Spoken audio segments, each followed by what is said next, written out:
Greetings. This is Pat Paulson with Exit Realty Metro, and this is a shortened version of Pat Stats. If you were unable to attend the longer deep dive last month, this is a much shorter version, and this includes some preliminary data that has just come out for the month of July.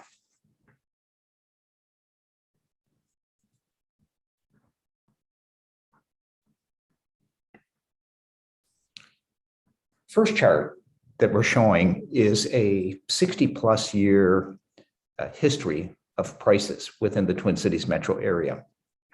And this shows, as many recall, the market crash that we had back in 2008 through 2012. It shows essentially the rest of the chart, generally rising prices.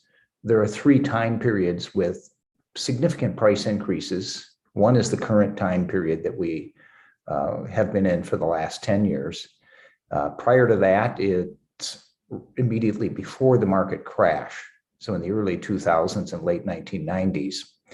And then there was another very significant boom in the 1970s. The charts of this nature have somewhat of an illusion in that the rising prices towards the right in the more recent years look much more significant than back in the 70s.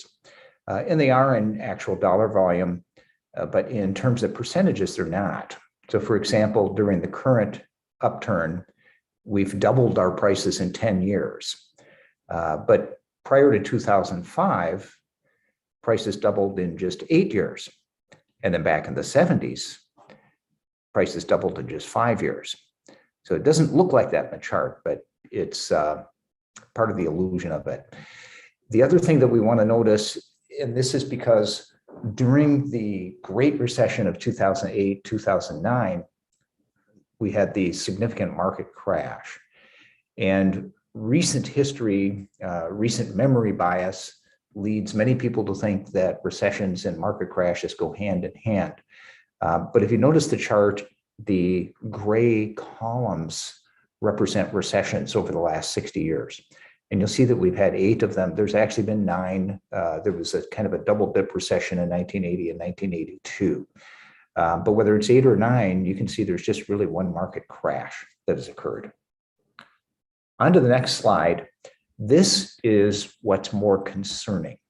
So the last slide shows us that market crashes or market downturns don't necessarily happen with recessions. However, this slide shows us affordability.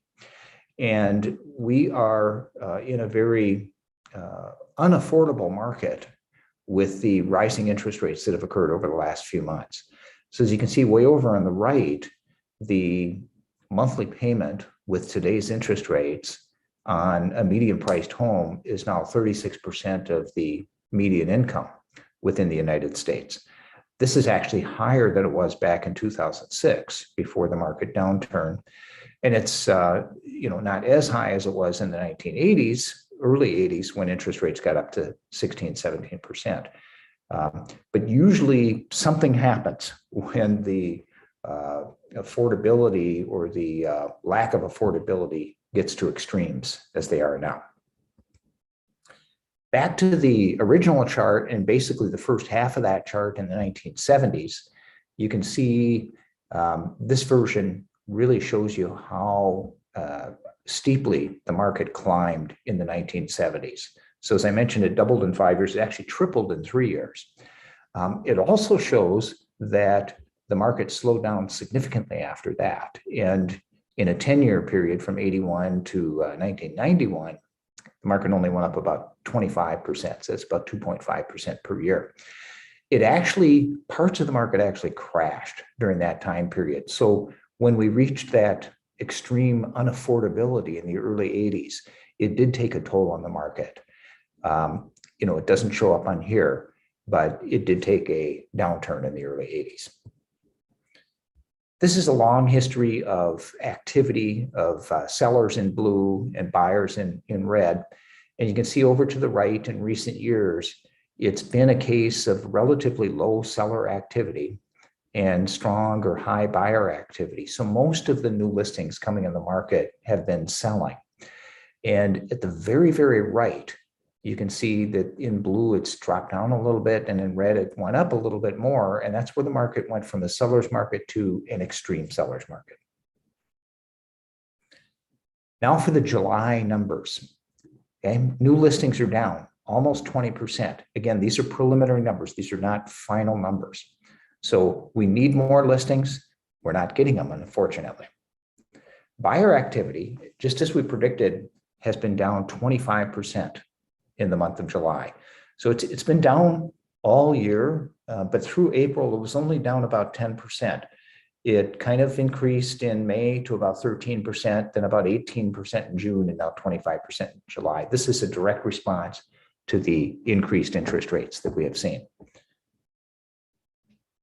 Now, with buyer activity down so much, we're starting to see a little bit of growth in the inventory of homes for sale.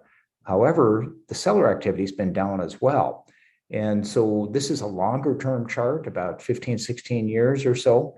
And you can see really the trend has been declining inventory. And this has been our main problem, lack of supply.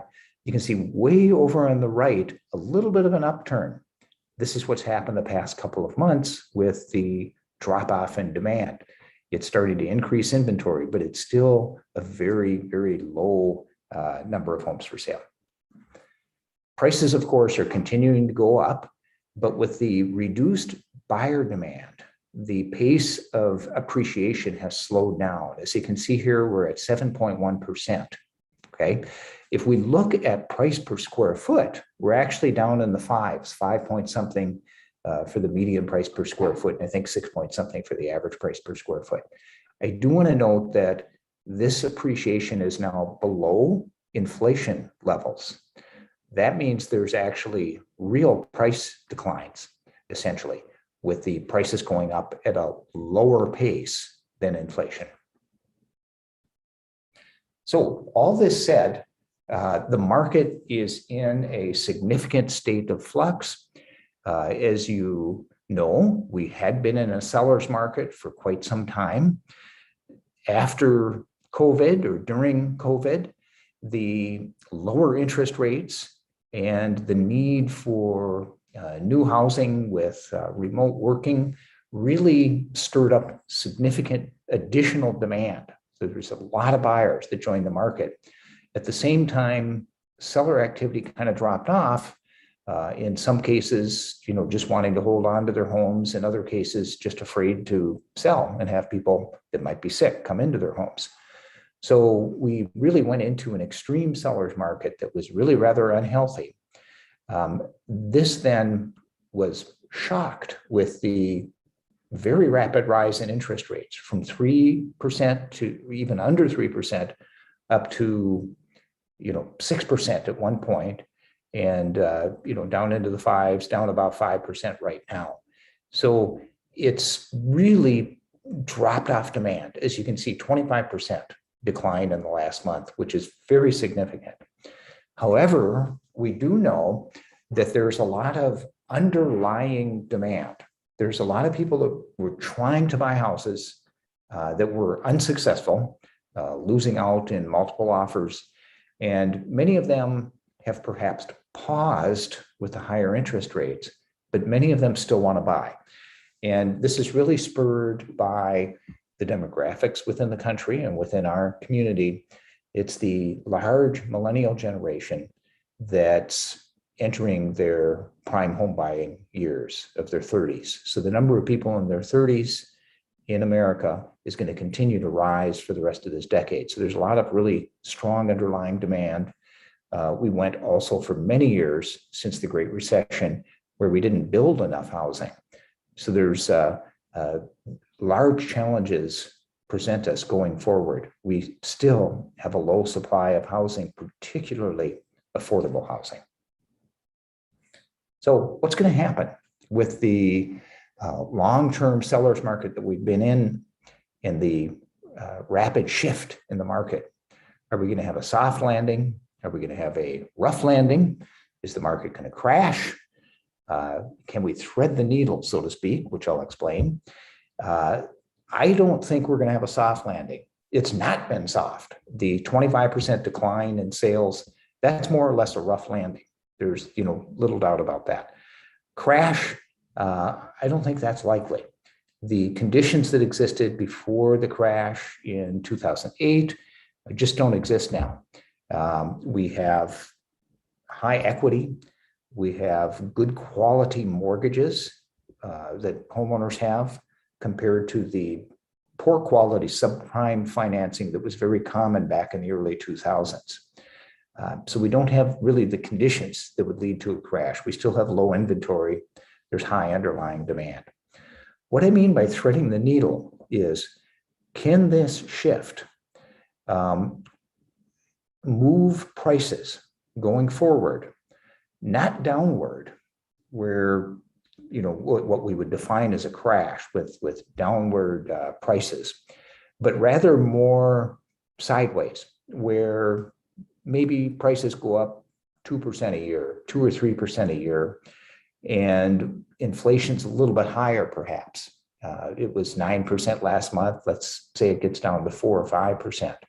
So threading the needle might be where prices are actually a little bit less than inflation. Price increases are a little bit less than inflation, but not below zero.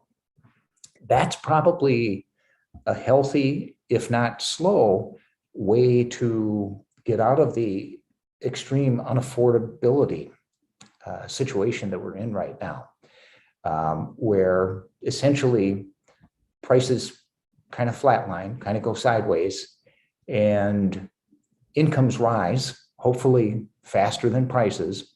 And at the same time, as inflation tames, interest rates start to come back a little bit. So increased incomes, lower interest rates help make housing more affordable. That's what we hope. And there's a pretty reasonable chance of that happening. Well, that's it for now. More updates to come. We will constantly be watching the market. And